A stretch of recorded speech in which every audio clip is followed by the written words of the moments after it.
বিসমিল্লাহির রহমানির রহিম। প্রিয় শিক্ষার্থীবৃন্দ, আসসালামু আলাইকুম।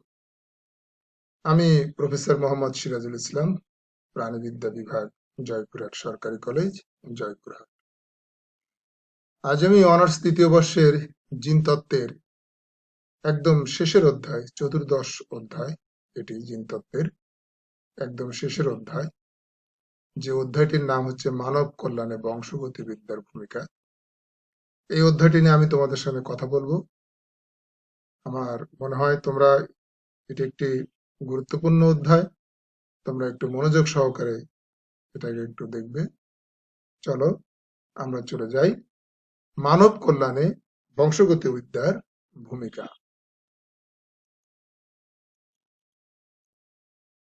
মানব কল্যাণে বংশগতিবিদ্যার ভূমিকা অনেকগুলো পয়েন্ট আছে। আমি কয়েকটি পয়েন্ট তোমাদের সাথে আমি আলোচনা করব। একটি পয়েন্ট হচ্ছে অধিক খাদ্য উৎপাদনে জীনতত্ত্ব। তোমরা জানো বর্তমান বিশ্বে যে বিশেষ করে ফলনশীল খাদ্যশস্য, প্রাণীজ প্রোটিন যে চাহিদা, সেই চাহিদা পাওয়ার জন্য কিন্তু জিনতত্ত্ব আমাদের একটি গুরুত্বপূর্ণ ভূমিকা রাখে।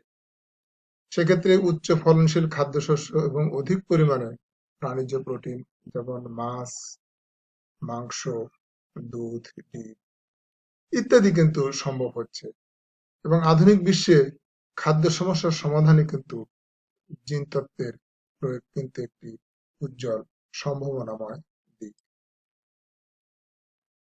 আরেকটি আছে চিকিৎসা ক্ষেত্রে, বিশেষ করে জেনেটিক যে ডিজিজ গুলো আছে, সেই ডিজিজ গুলো কিন্তু আমরা এই জিন তত্ত্বের মাধ্যমে কিন্তু আমরা সেগুলোকে আমরা নির্ণয় করতে পারি।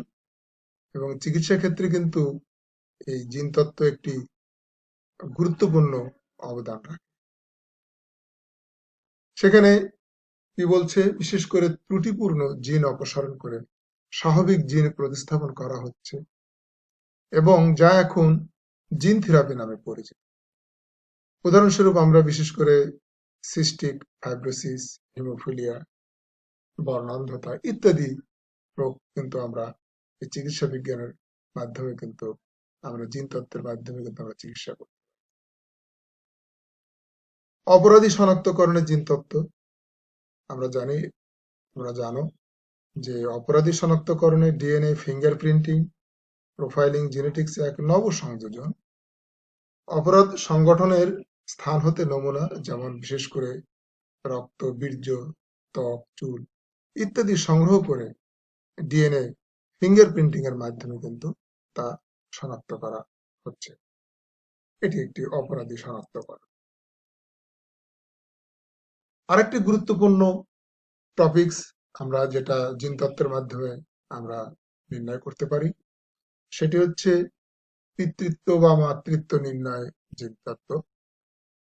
সন্তানের বিতর্কিত পিতৃত্ব বা মাতৃত্ব নির্ণয় কিন্তু ডিএনএ ফিঙ্গারপ্রিন্টিং একটি উত্তম পন্থা। এক্ষেত্রে বিতর্কিত পিতা বা মাতার এবং সন্তানের ডিএনএ ফিঙ্গারপ্রিন্টিং এর মাধ্যমে প্রকৃত পরিচয় নির্ণয় করা সম্ভব কিন্তু হচ্ছে। আরেকটি গুরুত্বপূর্ণ বিষয় যেটা হচ্ছে বেওয়ারিশ লাশ, বেওয়ারিশ মৃতের পরিচয়ে কিন্তু জিনতত্ত্ব। অনেক সময় বেওয়ারিশ হিসাবে কোনো লাশকে যখন সমাধিস্থ করা হয়, দীর্ঘদিন পর সেই মৃতের অস্থির জেনেটিক পরীক্ষা করে কিন্তু তার পারিবারিক যোগসূত্র খুঁজে পাওয়া সম্ভব হচ্ছে। এটি আরেকটি গুরুত্বপূর্ণ দিক। জেনেটিক্স এবং ইউজেনেটিক্স মানুষের বংশগতির ধারা আলোচনা, পর্যালোচনা পূর্বক নিয়ন্ত্রিত উপায়ে প্রজনন ঘটিয়ে মানব গোষ্ঠীর যে উৎকর্ষতা বৃদ্ধি করা সম্ভব হচ্ছে।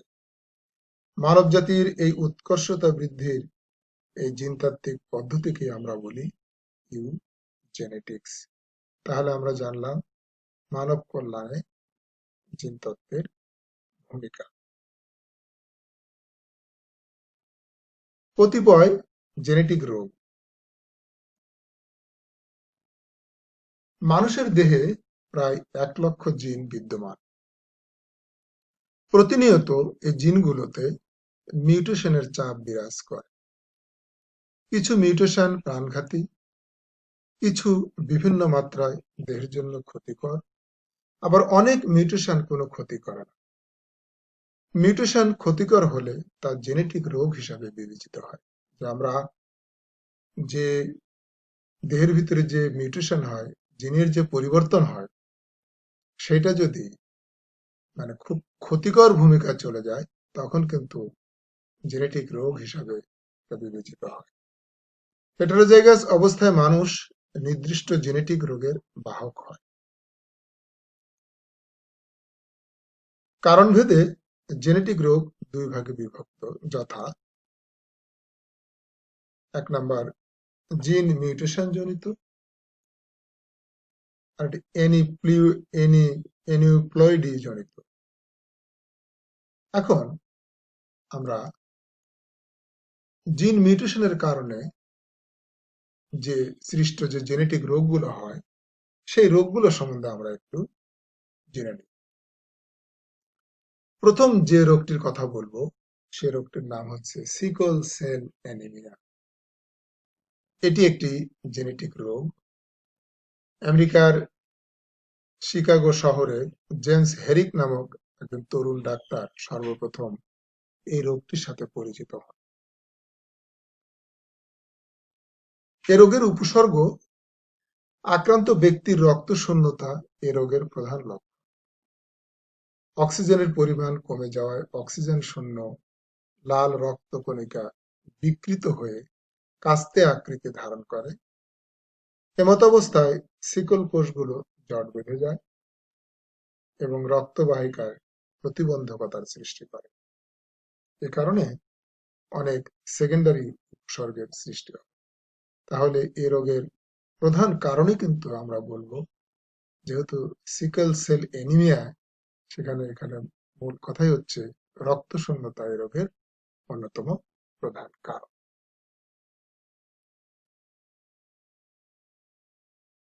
এখন এ রোগের উপসর্গ তো জানলাম, রোগের কারণটা আমরা জেনে নিই। মানুষের 11 নম্বর সমসংস্থ ক্রোমোজোমের একই লোকাসে বিদ্যমান এলিলদ্বয় এ রোগের কারণ। সমগ্র বিশ্বে প্রতি বছর প্রায় 1 লক্ষ লোক সিকল সেল অ্যানিমিয়া রোগে মৃত্যুবরণ করে। তাহলে এ রোগের অন্যতম প্রধান কারণ হচ্ছে মানুষের যে 11 নম্বর যে ক্রোমোজোম আছে, এই ক্রোমোজোমের একই লোকাসে বিদ্যমান অ্যালিলদ্বয় হবে এই রোগের অন্যতম প্রধান কারণ। 2 নম্বর যে রোগটির কথা বলবো, সেটার নাম হচ্ছে সিস্টিক ফাইব্রোসিস। এটিও একটি জেনেটিক রোগ। এই রোগে কি হয়? এ রোগে অগ্নাশয়ে ফাইব্রাস সিস্ট গঠিত হয়।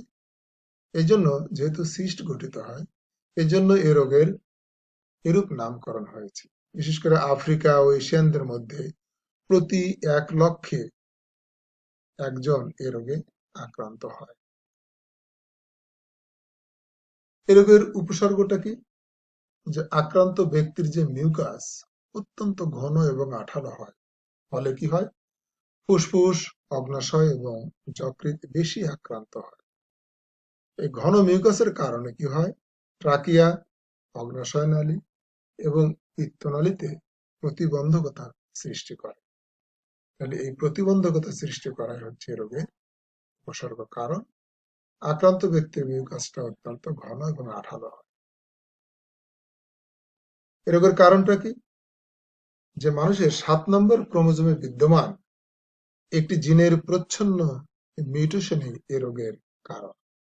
জিনটি সিস্টিক ফাইব্রোসিস ট্রান্সমেমব্রেনস রেগুলেটর, এটি সিএফটিআর নামক প্রোটিনের জন্য পোর্ট প্রদান করে।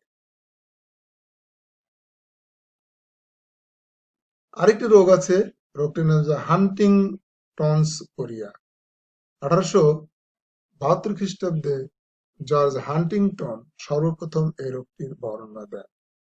কোরিয়া অর্থ নিত্য, এ রোগে আক্রান্ত ব্যক্তিদের অনিয়ন্ত্রিত ঝাঁকুনি সহ নৃত্যের মতো চলন দেখতে পাওয়া যায়। আবিষ্কারক ও উপসর্গের সঙ্গে মিল রেখে এ রোগের নামকরণ এরূপ হয়েছে, দ্যাট ইজ হান্টিংটন কোরিয়া।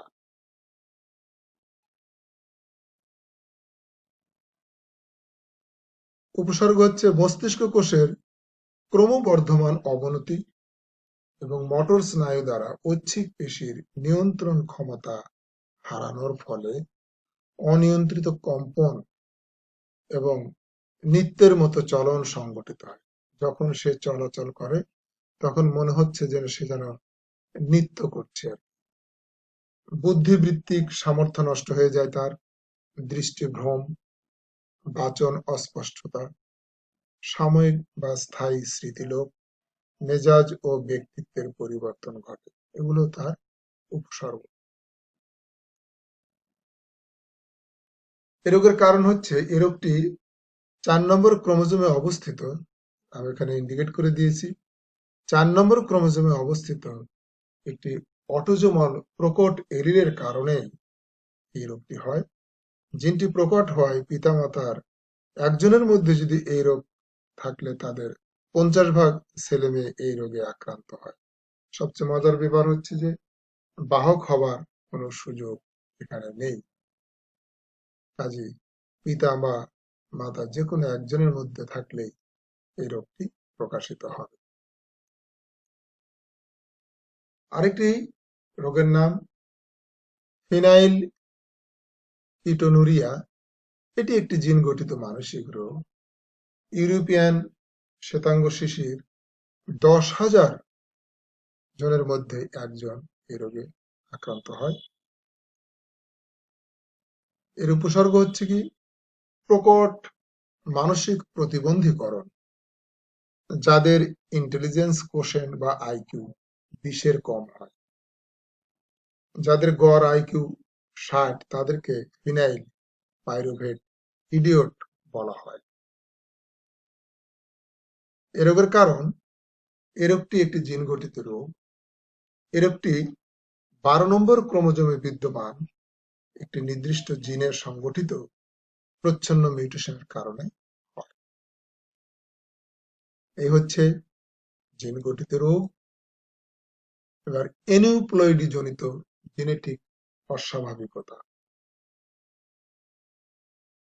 জেনে নেই। এনিউপ্লয়েডি কি?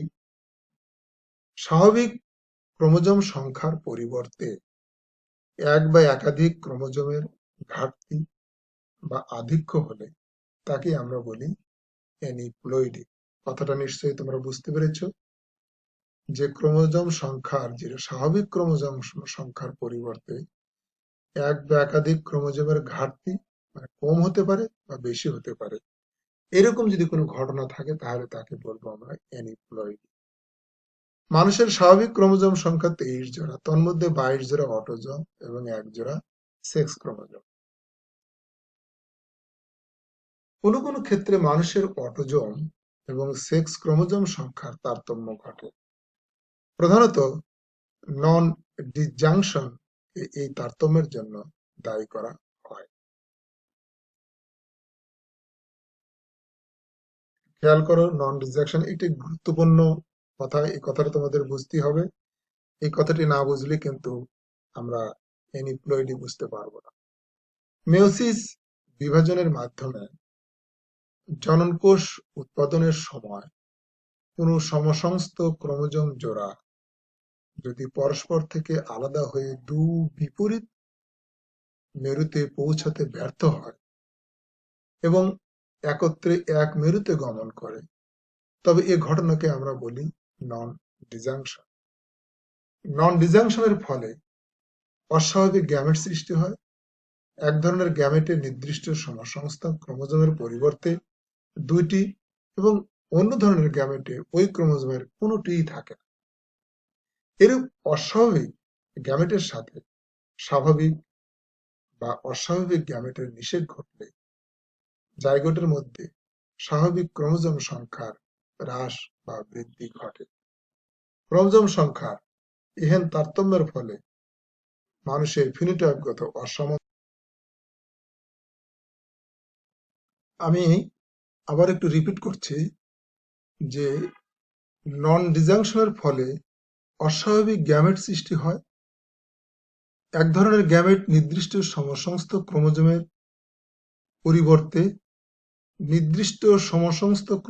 পরিবর্তে দুটি এবং অন্য ধরনের গ্যামেটে ওই ক্রোমোজোমের কোনোটিই থাকে না।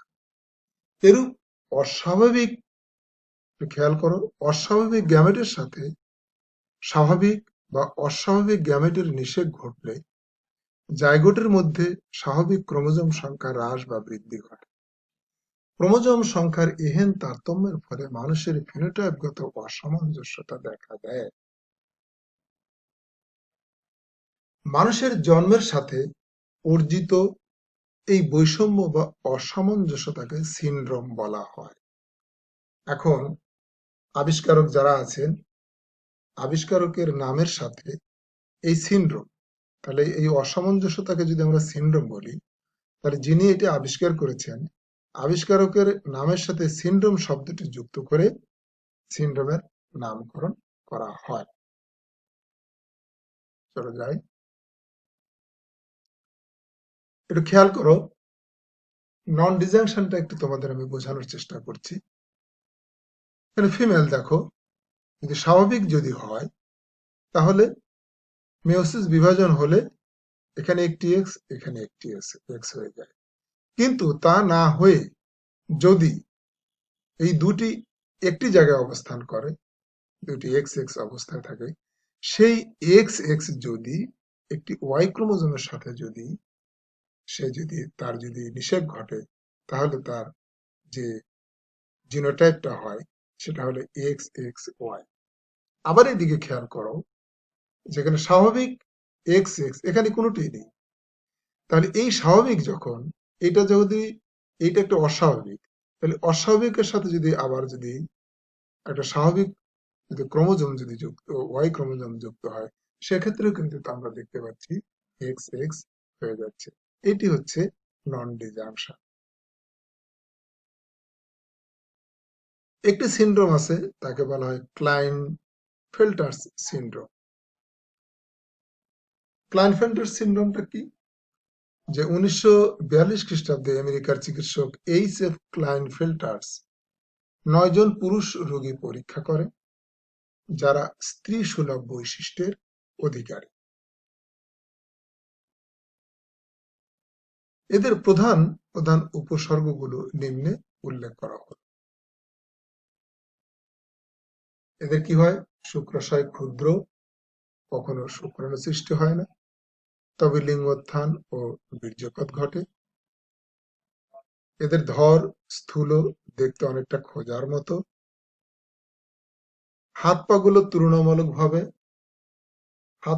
তুলনামূলকভাবে লম্বা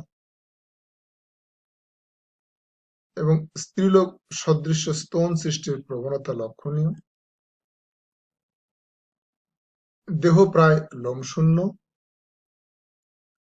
ফলিকল স্টিমুলেটিং হরমোন, এটি একটা হরমোন, তোমরা জানো, এটি স্বাভাবিকের চেয়ে বেশি থাকবে, বেশি ক্ষরণ হবে। এই ক্ষরণটা স্বাভাবিকের চাইতে বেশি। একটু আচরণগত সমস্যা বিদ্যমান। এদের ক্রোমোজোম সংখ্যা কিন্তু 47 হয়। কিভাবে 47 হয় একটু বলছি, ব্যাখ্যা করে বলছি। এদেরকে আমরা কিন্তু ট্রাইসোমি বলি। আক্রান্ত ব্যক্তিদেরকে ট্রাইসোমি বলা হয়, কারণ যে এদের 3টি ক্রোমোজোম থাকে। ক্রোমোজোমের 3টি কপি উপস্থিতিকে আমরা এক কথায় বলতে পারি যে যে 23 নম্বর যে ক্রোমোজোমটা আছে, সেই ক্রোমোজোমে 2টি না থেকে 3টি থাকে। তাহলে কোনো ক্রোমোজোমে 3 কপির উপস্থিতিকে আমরা বলি ট্রাইসোমি। পুরুষ হলেও এদের একটি এক্স ক্রোমোজোম বেশি থাকে, ফলে সেক্স ক্রোমোজোম হয় এক্স এক্স ওয়াই। আর একটু বিস্তারিত তোমাদের একটু বোঝার স্বার্থে আমি একটু ব্যাখ্যা করি। একটু খেয়াল করো, আমাদের মানুষের 23 জোড়া ক্রোমোজোম। এই 23 জোড়াতে এসে দেখো, এই জন্য একে ট্রাইসোমি বলা হচ্ছে। এখানে এক্স এক্স আর এবং আরেকটি ওয়াই, এই জন্য একে বলা হয় ট্রাইসোমি। ক্লাইনফেল্টার বলছেন যে এই 23 নম্বর ক্রোমোজোমে এসে দেখা যাচ্ছে যে দুইটির পরিবর্তে তিনটে থেকে যায়। দুইটা থাকলে কি হতো, 46টা হতো, তিনটা থাকার কারণে 47টা হয়ে গেল।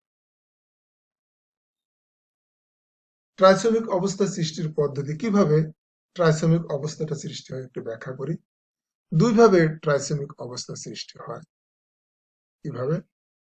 একটি স্বাভাবিক শুক্রাণুর, দ্যাট ইজ একটি অস্বাভাবিক শুক্রাণুর, দ্যাট ইজ XY সঙ্গে যদি একটি স্বাভাবিক ডিম্বাণু নিষেক ঘটলে একটা কারণ, Y ক্রোমোজোম যুক্ত একটি স্বাভাবিক শুক্রাণুর সঙ্গে একটি অস্বাভাবিক ডিম্বাণুর যদি নিষেক ঘটে, তাহলে এই দুই অবস্থায় কিন্তু ট্রাইসোমিক অবস্থা সৃষ্টি হয়। চলো যে আমরা একটু বিস্তারিত আর একটু ব্যাখ্যা করি। এটা খেয়াল করো, এটা হচ্ছে একটি অস্বাভাবিক শুক্রাণু আর একটা হচ্ছে স্বাভাবিক ডিম্বাণু ক্রস করার পরে XXY। তাহলে তোমরা নিশ্চয়ই বুঝতে পারছো যে একটি ট্রাইসোমিক অবস্থাটা কিভাবে সৃষ্টি হচ্ছে। আরেকভাবে সৃষ্টি হচ্ছে কিভাবে, খেয়াল করো। Y ক্রোমোজোম যুক্ত স্বাভাবিক শুক্রাণু, এই যে স্বাভাবিক শুক্রাণুর সাথে একটি অস্বাভাবিক ডিম্বাণু, আমরা নন ডিজাংশনে কি বলেছিলাম, একটি স্বাভাবিকের সাথে যদি একটি অস্বাভাবিক যদি নিষেক হয়, তাহলে এই অবস্থাকে আমরা সাধারণত বলি নন ডিজাংশন। এই নন ডিজাংশনের কারণে কিন্তু দেখো, তাহলে এখানেও কিন্তু এই ক্লাইন্ট-ডিফারেন্ট সিনড্রোমটা কিন্তু সৃষ্টি হয়ে গেল। আমার মনে হয় তোমরা বুঝতে পেরেছ। পরবর্তীতে যাই, একটু খেয়াল করো। স্বাভাবিকভাবে X এবং Y যদি হয়, তাহলে XY নর্মাল এমব্রায়ো। দেখো XY এর সাথে যদি X হয়, তাহলে XXY একটা হয়, যেটা আমি দেখালাম আগে। আর Y এর সঙ্গে যদি XX আসে, তাহলে ওই একই এই এমব্রায়োটা। এটা হচ্ছে ক্লাইনফেল্টার সিনড্রোম। আমার মনে হয় তোমরা বিষয়টা বুঝতে পেরেছ। এরপর আরেকটা সিনড্রোম আছে, তার নাম হচ্ছে টার্নার সিনড্রোম। একটু বলে নেই যে 1938 খ্রিস্টাব্দে আমেরিকার বিজ্ঞানী টার্নার এই সিনড্রোমের বর্ণনা দেন। এদের এক্স ক্রোমোজোম দুটির পরিবর্তে একটি থাকে, সুতরাং ক্রোমোজোম সংখ্যা 44A প্লাস এক্স সমান 45 হয়, অর্থাৎ এরা মনোসমিক। মনোসমিক মানে মিসিং অফ ক্রোমোজোম, যেখানে দুটি থাকার কথা সেখানে একটি থাকে, এই জন্য একে বলে মনোসমিক। মনোসমিক অবস্থা কিভাবে সৃষ্টি হয় তোমাদের আমি ব্যাখ্যা করব। এখানে কি হচ্ছে, স্বাভাবিক স্ত্রী সদস্যের সঙ্গে এদের তেমন পার্থক্য থাকে না। এদের উপসর্গগুলো হলো, একটু দেখে নেই, যে বহিঃজননাঙ্গের গঠন স্বাভাবিক স্ত্রীর মতো, ডিম্বাশয় অনুপস্থিত, সুতরাং এরা বন্ধ্যা, পরিবর্তে যোজক কলা বিদ্যমান, প্রাপ্তবয়স্কদের জরায়ু ছোট এবং অপরিণত, স্তন গ্রন্থি অপরিণত এবং স্বাভাবিক অপেক্ষা একটু পাশে অবস্থিত, তুলনামূলকভাবে এদের উচ্চতাটা কম, গলার চামড়ায় যুক্ত ভাঁজ থাকে, এদের বক্ষপিঞ্জর সামনের দিকে উত্তল। মনোসমিক অবস্থা, দ্যাট ইজ এই টার্নার সিনড্রোম সৃষ্টির পদ্ধতি। এই টার্নার সিনড্রোমটাও কিন্তু দুইভাবে এই ট্রাইসোমিক অবস্থা সৃষ্টি হয়, আমরা একটু দেখব। একটি কি হচ্ছে, একটি অস্বাভাবিক ডিম্বাণু, দ্যাট ইজ যেখানে এক্স ক্রোমোজোম বিহীন, এর সঙ্গে যদি অস্বাভাবিক ডিম্বাণুর সঙ্গে যদি একটি এক্স ক্রোমোজোম যুক্ত বা ওয়াই ক্রোমোজোম যুক্ত শুক্রাণুর নিষেক ঘটে, এই একটা কারণ। একটি স্বাভাবিক ডিম্বাণুর সঙ্গে এক্স ক্রোমোজোম বিহীন শুক্রাণুর নিষেক ঘটলে, চলো যে আমরা একটু বিস্তারিত জেনে আসি কিভাবে কি হয়। আমি কি বলছি, একটি অস্বাভাবিক ডিম্বাণু দেখো এখানে কোনো ক্রোমোজোম নেই, এক্স ওয়াই বা এই জাতীয় কোনো ক্রোমোজোম নেই, এক্স ক্রোমোজোম বিহীন। এর সাথে যদি আরেকটা এক্স ক্রোমোজোমের যদি ক্রস হয়, তাহলে যেটা দাঁড়াবে সেটা হবে টার্নার সিনড্রোম। তাহলে তোমরা বুঝতে পারলে এটি একটা এই অবস্থায় কিভাবে টার্নার সিনড্রোম। টার্নার সিনড্রোমে কিন্তু তাদের ক্রোমোজোম হয় কিন্তু এক্স এবং ও। তাহলে আর একটু খেয়াল করো যে একটি স্বাভাবিক ডিম্বাণুর সঙ্গে একটি স্বাভাবিক ডিম্বাণুর সঙ্গে এক্স ক্রোমোজোম বিহীন শুক্রাণু নিষেক যদি ঘটে তাহলে কিন্তু এই টার্নার সিনড্রোমটা হয়। এই একটা ভাবে হয়। আর একটি তোমাদের দেখাই, এখানে বলছে যে ওয়াই ক্রোমোজোম যুক্ত শুক্রাণুর সঙ্গে যদি নিষেক ঘটে, দেখো ওয়াই সঙ্গে যদি একটি এক্স ক্রোমোজোম বিহীন তার সঙ্গে যদি ক্রস হয় তাহলে ওয়াই ও হচ্ছে। এই ধরনের প্রাণী বা এই ধরনের সন্তান সন্ততি কিন্তু তারা বাঁচে না। এই জন্য এটা হলো টার্নার সিনড্রোম। একটু খেয়াল করো, টার্নার সিনড্রোম গুলো একটু তোমাদের একটু বর্ণনার সুবিধার জন্য যদি বলি, স্বাভাবিকভাবে এক্স এক্স যদি যায় তাহলে স্বাভাবিক। এখানে যখন এক্স হতে পারে, এক্স এক্স হতে পারে, ও হতে পারে। তাহলে এই এক্স যখন এর সঙ্গে যাবে এই অবস্থায় তোমরা জানো এটা এক্স এক্স এক্স, এটা ফিমেল, এটা এক্সও, এটা তো আমরা বললাম টার্নার সিনড্রোম, এটা স্বাভাবিক, এটা ক্লাইনফেল্টার সিনড্রোম, এটা তো বাঁচে না। তাহলে এই অবস্থায় কিন্তু আমাদের টার্নার সিনড্রোমটা সৃষ্টি হয়। তাহলে টার্নার সিনড্রোমে কিন্তু আমাদের ক্রোমোজোম সংখ্যা কিন্তু থাকে হচ্ছে 45। ত্রুটিপূর্ণ জনন কোষ সৃষ্টি একটু তোমাদের একটু দেখাই আমি, ত্রুটিপূর্ণ জনন কোষটা কিভাবে হয়। যদিও আমি আগে আলোচনা করেছি, পুরুষ স্ত্রী, তাহলে স্বাভাবিকভাবে কি, তাহলে এখানে যখন এক্স ওয়াই চলে আসলো, স্বাভাবিকভাবে এক্স এবং ওয়াই হওয়ার কথা, কিন্তু এক্স এবং ওয়াই কিন্তু হলো না, হয়ে গেল এক্স এক্স। এখানে কিন্তু স্বাভাবিক হয়ে গেছে এক্স এক্স, আর এখানে কিন্তু অস্বাভাবিক। তাহলে কি হচ্ছে, এইটা এই এক্স যদি এর সঙ্গে লাগে তাহলে এক্স এক্স ওয়াই, এ যদি এর সঙ্গে লাগে এক্স এক্স ওয়াই, এ যদি এর সঙ্গে লাগে এক্স, এটা যদি লাগে এক্স, তাহলে এটা কিন্তু টার্নার সিনড্রোমটা কিভাবে হয় তোমরা দেখতে পেলে। আরেকটা দেখো, স্ত্রীতে দেখো, স্ত্রী যখন থাকে তাহলে কি এক্স এক্স এবং এক্স জিরো, পুরুষের ক্ষেত্রে এক্স এবং ওয়াই।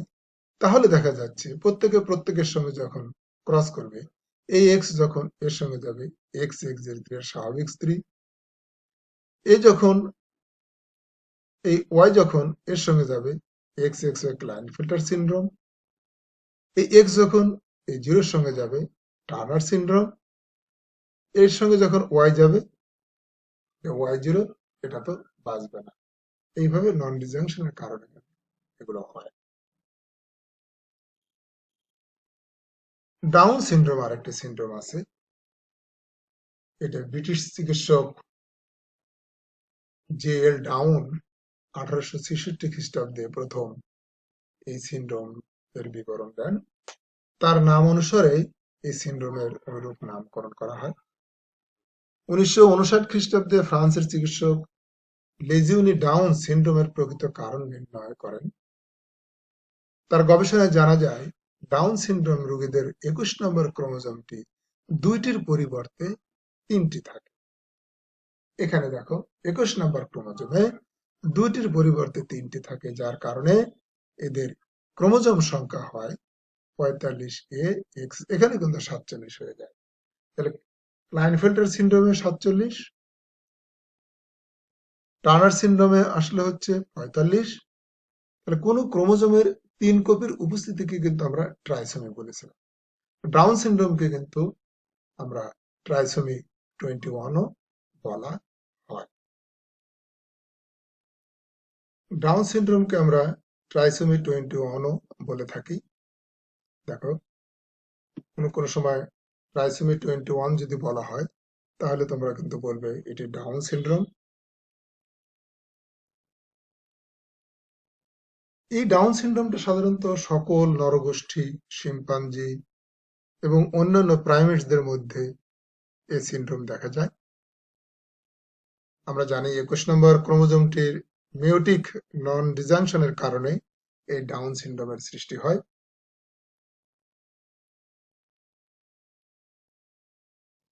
একটু খেয়াল করো তোমরা, এই যে 21 নম্বর যে ক্রোমোজোমটি আছে, প্রত্যেকটা জায়গায় দেখো জোড়ায় জোড়ায় আছে, এটা তো 23 নম্বর ক্রোমোজোম, তোমরা জানোই।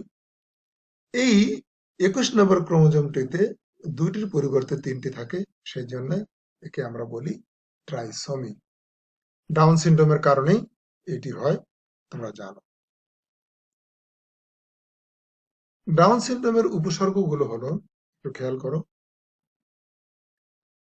আক্রান্তরা দৈহিক উচ্চতায় খাটো, মাথার খুলি ছোট ও গোলাকার, মুখমণ্ডল চ্যাপ্টা ও গোলাকার, হাত মোটা ও খাটো, চুল মোটা ও খাড়া হয়, পায়ের প্রথম ও দ্বিতীয় আঙ্গুলের ব্যবধান অনেক বেশি, পঞ্চম আঙ্গুলিতে তিনটির পরিবর্তে দুটি খাটো থাকে, এদের পেশি শিথিল, রোগ প্রতিরোধ ক্ষমতা কম, বেশিরভাগই বেশি দিন বাঁচে না, স্বল্পায়ু হয়, এদের জননাঙ্গ কিন্তু সুগঠিত নয়, হৃৎপিণ্ড ত্রুটিপূর্ণ, এরা কিন্তু একটু বন্ধু ভাবাপন্ন হয়, প্রফুল্ল থাকতে, আনন্দ থাকতে, তুষ্ট, একটু আনন্দে থাকতে ভালোবাসে, এরা সাধারণত গান বাজনা পছন্দ করে। মানসিক বিকাশ কম এদের, মুখায়ব মুখবয়বটা মানে মুখের আকৃতিটা মঙ্গল জাতির নয়, এজন্য কিন্তু আমরা ডাউন সিনড্রোমকে আমরা মঙ্গোলিয়ান ইডিওসি নামে পরিচিত, এটা বলে থাকি।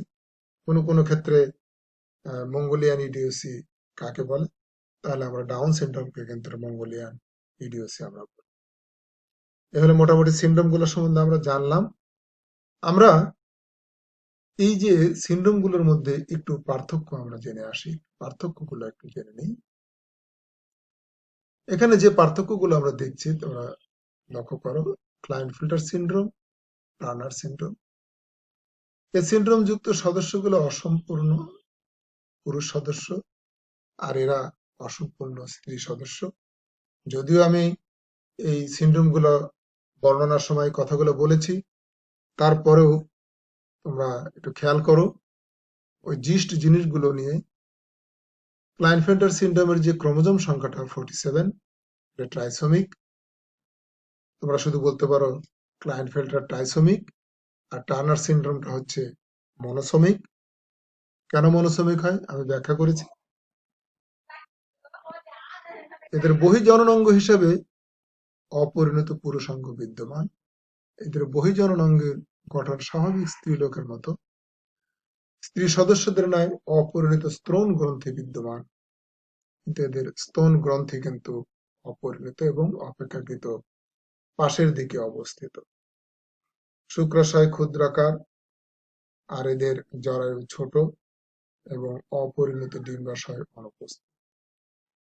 খেয়াল করো, পা দুটি অস্বাভাবিক দীর্ঘ, উচ্চতা তুলনামূলকভাবে বেশি। আমি এর আগে কিন্তু তোমাদের ক্লাইনফেল্টার সিনড্রোম যখন আমি তোমাদের পড়িয়ে বলছি, তখন কিন্তু এই কথাগুলো বলেছি। ওই বৈশিষ্ট্যগুলো যদি তোমরা যদি একটু ভালো করে খেয়াল করো, তাহলে কিন্তু পার্থক্যগুলো তোমরা করতে পারবে।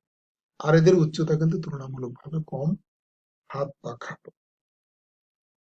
আরেকটি পার্থক্য আছে ডাউন সিনড্রোম এবং টার্নার সিনড্রোম। ডাউন সিনড্রোমে কিন্তু আমরা এদের ক্রোমোজোম সংখ্যা 47 বলছি, এরা কিন্তু ট্রাইসোমিক, আর টার্নার তো মনোসোমিক। আর ডাউন সিনড্রোমের এটি একটি গুরুত্বপূর্ণ কথা, আক্রান্তদের 21 নম্বর ক্রোমোজোম দুইটির স্থলে তিনটি থাকে, দেখালাম কিভাবে হয়। আর এদের আক্রান্তদের এক্স ক্রোমোজোম দুইটির স্থলে একটি থাকে। আক্রান্তরা দৈহিক উচ্চতায় খাটো হয়, আর এরা তুলনামূলকভাবে এদের উচ্চতাটা কিন্তু কম। এবং ডাউন সিনড্রোমে আমি বললাম যে এরা কিন্তু বন্ধু ভাবাপন্ন, প্রফুল্ল, তুষ্ট এবং খুব মিউজিক পছন্দ করে। আর কিন্তু টার্নার সিনড্রোমে কিন্তু এই ধরনের কিন্তু বৈশিষ্ট্য থাকে। এদের হাত মোটা ও খাটো, এদের তেমন নয়, এরা স্বাভাবিক। আর মানসিক বিকাশ কম, মুখ অবয়ব মঙ্গল জাতির ন্যায় এবং মঙ্গোলিয়ান ইডিসি নামে পরিচিত। আর এদের মানসিক বিকাশ কম, তবে মুখবয়ব মঙ্গল জাতির ন্যায় নয়। এ হলো মোটামুটি তোমাদের এই ক্লাসটি একটু দীর্ঘ হয়ে গেল। আমার মনে হয় তোমাদেরকে আমি ক্লিয়ার করতে পেরেছি। তোমরা যদি তোমাদের কোনো প্রশ্ন থাকে, বুঝতে অসুবিধা হয়, আমাকে বলবে। আজকে আর নয়, তোমাদের সবার সুস্বাস্থ্য ও দীর্ঘায়ু কামনা করে আজকের মতো এখানে বিদায় নিচ্ছি। তোমাদের সবাইকে ধন্যবাদ। আল্লাহ হাফেজ।